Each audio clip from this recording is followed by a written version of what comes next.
हूँ अर्जुन। इस वीडियो में बात करेंगे हम स्केचिंग के बारे में और मैंने एक सीरीज स्टार्ट की है जिसमें हम डेली स्केचिंग करेंगे कुछ भी ऑब्जेक्ट लेके। और बाकी के जो सिलेबस है मैं पार्ट बाय पार्ट अपलोड करता रहूँगा, लेकिन आज के लिए हम स्केचिंग करेंगे और ये सीरीज डेली चलेगी। तो आज की इस वीडियो में स्केचिंग करेंगे हम विलो चारकोल स्टिक से। मैं आपको बताऊंगा कि फ्रीडम, फ्री हैंड, कॉन्फिडेंस, ये सारी चीज़ें कैसे काम करती है। ठीक है, तो ये रेफरेंस मैंने पिंटरेस्ट ऐप से ली है। सबसे पहले हम बनाते हैं इसका फेस। फेस को देखो, सारी चीज़ें भूल जाओ कि आईज, नोज, लिप्स ये क्या है, ठीक है, कहाँ पे है, कैसा करेक्टर है, वो सारी चीज़ें आप छोड़ दो। छोटा सा स्केच बना रहा हूँ मैं। इसको आपने एक जेस्चर टाइप काम करना है। आपको शेडिंग की भी ज़रूरत नहीं पड़ेगी। जैसे आपने शोल्डर एरिया ले लिया, बाद में ये बाजू देखो, यहाँ पे कोई भी हैंड नहीं बना रहा हूँ मैं, कुछ नहीं बना रहा हूँ। एक जेस्चर पॉइंट्स जिसको बोलते हैं, एक इफेक्ट जिसको बोलते हैं किसी भी चीज़ का, वो हम कर रहे हैं यहाँ पे। ठीक है, थोड़ी सी लेंथ पकड़नी है कि ये जिसको लेग का जो एरिया है वो कहाँ तक जा रहा है। यहाँ पे शूज़ बन रहे हैं उसके, तो मुझे देखो लाइट एंड शेड, टोन्स, ये सारी चीज़ें इसके अंदर ही कन्वर्ट हो रही हैं, क्योंकि मैं जो स्टिक है उसी को ही मैं घुमा के यूज़ कर रहा हूँ। जैसे ये बैग है, तो बैग देखो एक ही स्ट्रोक में हम बना सकते हैं। ये देखो ऐसे, ठीक है, इफेक्ट आ गया बैग का। तो इससे क्या हो रहा है कि मेरा कॉन्फिडेंस बढ़ रहा है। क्या चीज़ें गलत हो रही हैं, सही हो रही हैं, उसको साइड पे रखो। इसको चला के देखो किस तरीके से हम स्केचिंग कर सकते हैं। ये पैर इस साइड जा रहा है, एंगल डिसाइड किया तो कितना ईजी है। स्ट्रोक्स देना है, आपने सिर्फ ये देखना है कि लेग्स कहाँ तक जा रही हैं, इसकी लेंथ कितनी है, राइट। तो यहाँ पे देखो ये वाले कुछ फोल्ड्स हैं, ऐसे स्ट्रोक्स देने हैं। यहाँ पे शूज़ है उसका, ठीक है। अभी देखो कुछ फोल्ड्स हैं, तो ज़्यादा करने की कुछ ज़रूरत नहीं है, मैंने फ्लैट्स काम दिया है। अभी यहाँ पे शोल्डर से बाजू है, बाजू यहाँ तक आ रही है, एक सीधा स्ट्रोक्स मैंने दिया है। ठीक है, यहाँ पे ये वाला एरिया आ गया, और यहाँ पे इसने हैंड में फ़ोन कुछ पकड़ा हुआ है, ऐसा कुछ हल्का सा इफेक्ट दे सकते हैं। इसको क्लियर नहीं कर रहा हूँ, लेकिन एक बेसिक फॉर्म्स जो होती है उसको लेके स्केच को क्लियर कर सकते हैं। मैं अगले स्केच में आपको थोड़ा सा और क्लियर करके बताऊँगा। ये बिल्कुल प्रैक्टिस है। आपके पास अगर विलो चारकोल है, या फिर कोई लिड है, या फिर आपके पास पेंसिल को पकड़ने का तरीका है ज़्यादा शार्प करके, तो उसको इस तरीके से आप यूज़ कर सकते हैं। कॉन्फिडेंस की बात करें तो यहाँ पे अगर मेरे पास पेन होता, पेंसिल होती, तो मैं बहुत डर डर के चलाता, डिटेल्स में जाता। यहाँ पे डिटेल्स में काम नहीं कर सकता मैं, ठीक है। एक स्ट्रोक से काम कर सकता हूँ, लाइट एंड शेड दे सकता हूँ हल्की सी। तो इस तरीके से काम करना, ये है हमारी दूसरी रेफरेंस। इसमें थोड़ा सा मैं एडवांस करूँगा उससे, ठीक है। जो पहले था बिल्कुल जेस्चर पॉइंट्स थे, अभी हम थोड़ा सा डिटेल में आते हैं। वही स्टिक मैं यूज़ कर रहा हूँ, यहाँ पे इरेजर का कोई फंडा नहीं है। किसी और चीज़ों को आपने छोड़ देना, भूल जाना है, किसी करैक्टर पे नहीं जाना। यहाँ पे हम फिगर्स को सिर्फ एक बैलेंस के तरीके से चलने की कोशिश कर रहे हैं कि उसको बैलेंस करना है, किस तरीके से उसको हैंडल करना है। उसकी बाजू, उसकी टॉर्सो, उसके लेग्स कहाँ कहाँ पे कितने कितने आ रहे हैं, उस चीज़ के ऊपर फोकस रखना है। जैसे ये बैग डाला हुआ है, तो मैंने सीधा स्ट्रोक्स दिए। यहाँ पे बैग कैसा है, कैसा डिज़ाइनिंग है, उसके ऊपर नहीं जा रही, सिर्फ एक बैग के ऊपर जा रही कि बैग है, वहाँ पे कोई चीज़ है, तो इसको इफेक्ट देना है। ये वाला पॉइंट्स होगी। उसके बाद ये ऊपर की तरफ जा रही है बाजू, तो यहाँ पे स्टिक को मैं स्ट्रेट करने की कोशिश करूँगा। यहाँ पे पहले इसको क्लियर कर देते हैं। ये वाला पॉइंट हो गया, ये होगी जैकेट उसकी, ठीक है। तो जितना आप बोल्ड रखेंगे चीज़ों को, उतनी ज़्यादा समझ आएगी आपको, उतनी ज़्यादा कॉन्फिडेंस आएगा। ये देखो पैर इस साइड जा रहा है, थोड़ा सा फ्लो, ठीक है। और ये वाला पॉइंट यहाँ पे, जैसे अभी पैंट का कलर डार्क है, कॉफ़ी कलर थोड़ा सा ब्राउनिश, और यहाँ पे हम उसकी तरीके से थोड़ी सी वैल्यू देते हैं, और इसकी लेंथ को डिसाइड करना है कहाँ पे जा रही है। और यहाँ पे कुछ फोल्ड्स हैं, फिर उसके बाद पैर दिखाई दे रहा है, फिर उसके बाद ये शूज़ है।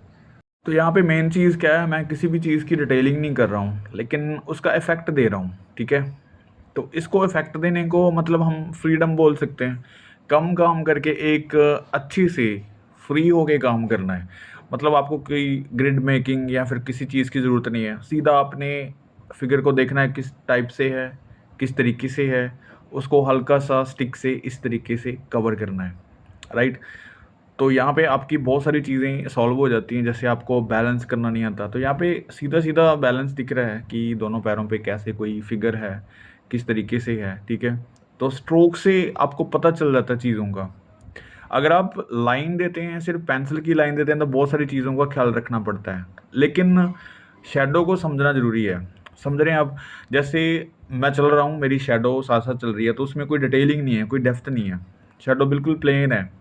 तो ऐसे ही इस चीज़ को थोड़ा-सा समझना है कि अगर मैं इसको बिल्कुल डार्क में बनाऊँगा, इसको शैडो टाइप बनाऊँगा, तो शैडो टाइप में आपको कुछ भी नहीं दिखाई देगा, फीचर्स दिखाई नहीं देंगे, कुछ डिटेल्स नहीं दिखाई देंगी। एक परछाई परफेक्ट बनानी है, उसके बाद धीरे-धीरे हम इसकी डिटेल में आते हैं, ठीक है? तो ये एक इफ़ेक्ट जो मैं दे रहा हूँ इन चीज़ों का, अब ये देखो पहले वाले स्केच से ये बेटर है। थोड़ी-सी डिटेल हमने ऐड कर दी इसी स्टिक से। लेकिन जो इसको बैलेंस करना है, चीज़ों को सही तरीके से लेंथ कितनी है किसी चीज़ की, बाजू कितनी बड़ी है, छोटी है, उसको एक परछाई की तरह देखना है, उसमें डिटेलिंग नहीं देखनी। छोटी-छोटी चीज़ों को इग्नोर भी करके देखना है आपने किस तरीके से बोल्ड स्ट्रोक देना है। थर्ड ऑब्जेक्ट मेरे पास ये है रेफ़रेंस और इसको ट्राई करते हैं। सबसे पहले हम फेस को ट्राई करते हैं। इसमें थोड़ा-सा मैं उससे एडवांस का लेवल बताऊँगा और चीज़ें अच्छे से समझ सकते हैं। क्योंकि जो भी आपकी स्केचिंग है जिसको पहले से आपने किया हुआ है, तो उसमें थोड़ा-सा बोल्ड तरीके से करें। फिर धीरे-धीरे जैसे मैंने आपको बताया कि डिटेलिंग बाद में आती है, तो इसमें थोड़ा-सा मैं और स्ट्रोक्स में काम करूँगा और थोड़ी-सी डिटेलिंग मैं आपको बताऊँगा आपको। जैसे ये वाले पॉइंट्स हैं, अभी कैप आपको क्लियर दिख रही होगी यहाँ पे, ठीक है? थोड़े से वही बोल्ड स्ट्रोक दे रहे हैं। फेस का इंप्रेशन आ गया होगा। तो आपको देखो शेडिंग देने की ज़रूरत नहीं है। जो स्टिक है उसको फ्लैट तरीके से चलाएँगे तो ये एक शैडो टाइप बन जाता है, ठीक है? हल्का-सा वहाँ पे क्लियर करते हैं। ये कुछ डिटेल्स है यहाँ पे, ये कुछ पहना हुआ है इसने, जैकेट और यहाँ पे दिख रही है, थोड़े से स्ट्रोक्स दे रहे हैं। वही टोन्स हैं, मैं लाइट एंड डार्क शेड्स ये नहीं कर रहा हूँ। एक स्टिक को कभी प्रेशर देके, कभी हल्का-सा लाइट प्रेशर देके चलाने की कोशिश कर रहा हूँ और ज़्यादा डिटेल में नहीं जा रहे हैं, ठीक है? ये चीज़ें हमने बोल्ड करनी है। ज़्यादा कंजस्टेड हो जाती चीज़ें जब हम टिक, टिक, टिक करके काम करते हैं, तो हमें बहुत सारी चीज़ों का ख़्याल रखना पड़ता है। लेकिन जो बेसिक पॉइंट्स हैं फ़िगर के, वो नहीं छोड़ने कि कितनी बड़ी फ़िगर है, लेंथ कितनी है, जैसे मैंने बार-बार आपको बता रहा हूँ, वो चीज़ के ऊपर फ़ोकस रखना है हमारा। जहाँ तक कपड़ों के फ़ोल्ड्स के बारे में बात करेंगे, तो ये देखो हाइलाइट मैंने हल्की-सी छोड़ी है, उसी को ही मैंने स्ट्रोक्स में ही रखा हुआ सारी चीज़ें। जहाँ पे आपको थोड़ा-सा सॉफ्ट काम करना है, तो स्टिक को घुमा के यूज़ करना है, जहाँ पे आपको थोड़ा-सा बोल्ड तरीके से काम करना है, तो ऐसे स्ट्रोक्स देने हैं, ठीक है? तो बहुत ईज़ी है, इतना ज़्यादा मुश्किल नहीं है, लेकिन पेंसिल से भी अच्छा मज़ा आ रहा है यहाँ पे काम करके। क्योंकि जितनी चीज़ आपके पास बड़ी होगी, जैसे आप कोई पेंटिंग करते हैं तो ब्रश बड़ा होगा, तो आपका कॉन्फिडेंस भी बढ़ता है उसके साथ-साथ। जितना आप छोटा ब्रश उठाएँगे, ब्रीक ब्रश उठाएँगे, तो आपको कॉन्फिडेंस पता चलता है कि ये डर रहा है, ठीक है, डर-डर के काम कर रहे हैं। डिटेलिंग वाला काम तो ऑब्वियसली छोटे ब्रश से, ब्रीक ब्रश से होता है, ठीक है, पॉइंटेड ब्रश से। लेकिन जो बड़ा वर्क है, उसमें भी अगर हम छोटा ब्रश उठा लेंगे, तो वो कॉन्फिडेंस लूज़ करता है हमारा। टाइम भी बहुत लगता है फिलिंग करने में। तो ऐसे ही यहाँ पे स्केचिंग में भी है, अगर मैं एक पेन उठाऊँगा, तो मैं ये शेडिंग नहीं कर पाऊँगा इतनी सारी जल्दी-जल्दी। अगर मेरे पास स्टिक है, तो कॉन्फिडेंस दिखता है कि किस तरीके से हम इसको बिल्कुल बिना किसी डर के स्ट्रोक्स दे रहे हैं। गलतियाँ होती है, चलने दो, 10-12 गलतियाँ होंगी, 15 गलतियाँ होंगी, ठीक है। अगर हम बार-बार ऐसे प्रैक्टिस करेंगे, तो एक तरीके से हमें मटेरियल का पता चल जाएगा कि किस तरीके से उसको हैंडल करना है। उसके बाद चीज़ें बनती हैं, ठीक है। जैसे मैंने ये विलो चारकोल काफ़ी तरीके से यूज़ किया है, उसके बाद मुझे इससे कोई काम करना है। जितनी देर आप सिर्फ़ एक मटेरियल को देखेंगे, उससे बना के कुछ नहीं देखेंगे, तब तक आपको डर लगेगा कि इस मटेरियल से कौन-सी चीज़ कैसे बनेगी, किस तरीके से इसको हैंडल करना है। ये स्टिक ले आओ मार्केट से, सस्ती मिलती है, ठीक है, चारकोल स्टिक है और इसको विलो चारकोल बोलते हैं। और इससे अगर कोई भी चीज़ अगर बनाएँगे, थोड़ी-सी बोल्ड तरीके से करेंगे काम, तो आपका कॉन्फिडेंस अच्छा होगा, आप डर-डर के काम नहीं करेंगे, राइट?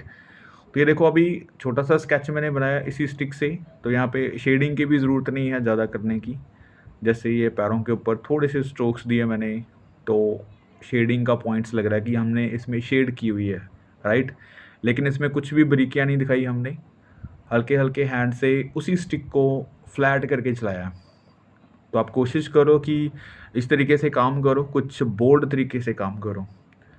ये यहाँ पे कुछ भालू टाइप यहाँ पे इसके साथ बैठा हुआ है, तो इसको थोड़ा-सा हम तरीके से कर लेते हैं, क्योंकि वहाँ पे कुछ भी समझ नहीं आ रहा किस तरीके से है। यहाँ पे इसके पैर बना देते हैं हल्के से और ऐसे स्ट्रोक दे देते हैं। जो स्टिक है इसको किसी भी तरीके से आप यूज़ कर सकते हैं, पेन टाइप कर सकते हैं, पेंसिल जैसे चला सकते हैं, ठीक है? जहाँ पे आपको शेडिंग की ज़रूरत है ऐसे फ्लैट काम कर सकते हैं, जैसे ये बैकग्राउंड है इस तरीके से। तो बहुत मज़ेदार मटेरियल है, इसको यूज़ करके देखो। मुझे लगता है अगर आप डर के काम कर रहे हैं तो ये विलो चारकोल एक ऐसा मटेरियल है जो आपके अंदर से डर निकाल देगा काम करने का। उसके बाद ये देखो ये डिटेलिंग है, जैसे आईज़, नोज़, लिप्स, ये बहुत ही छोटा-सा स्केच आप देख रहे हैं मेरे नेल से भी बहुत छोटा फेस है। फिर भी इसको इफ़ेक्ट दे सकते हैं हम कि वहाँ पे आईज़ हैं, ठीक है? यहाँ पे कुछ डार्क रखेंगे तो आईज़ बन जाती हैं, यहाँ पे नोज़ का थोड़ा-सा इफ़ेक्ट दे सकते हैं। तो ये जितना बड़ा काम करेंगे, थोड़ा-सा और बड़ा स्केच बनाएँगे तो ये डिटेलिंग अच्छी हो सकती है इसमें। लेकिन ये 5-10 मिनट में स्केच करने वाली चीज़ें हैं, बहुत ही बढ़िया तरीके से आप हैंडल कर सकते हैं। तो अभी देखो 2-3 स्केचेज़ बनाए हैं, करते-करते ये स्केच मुझे उनसे भी बेटर लग रहा है, क्योंकि धीरे-धीरे हम चीज़ों को सीखते हैं। मिलते हैं नेक्स्ट वीडियो में। Thank you so much.